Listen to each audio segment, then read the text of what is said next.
Yesterday we worked on the showcase.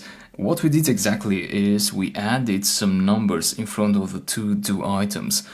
So when the user wants to show the to-do items in the command line, they now get that number in front of each to-do. So that makes the output more user-friendly. We implemented that by iterating over the to-dos using an enumerate function. And so we access the index and the item from the to-dos list. So enumerate makes it possible to extract these two figures from a list. And then we used an f string, which always starts with an f in front, followed by these double quotes. Inside you can enter normal characters such as a dash or other characters, but you can also enter variables and even expressions such as index plus 1.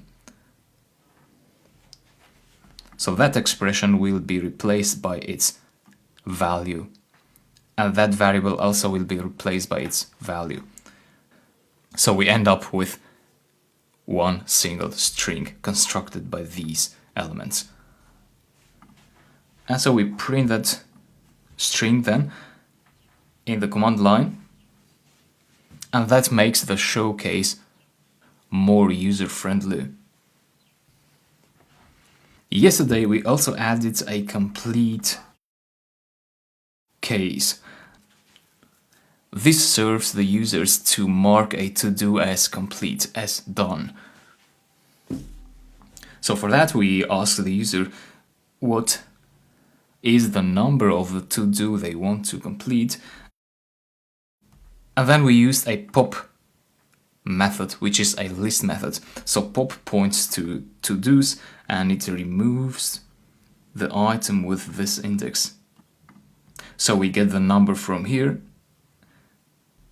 and we subtract 1 to make it an index, because list indexing starts from 0, and so we remove the to-do that has that index. And that's what we did yesterday.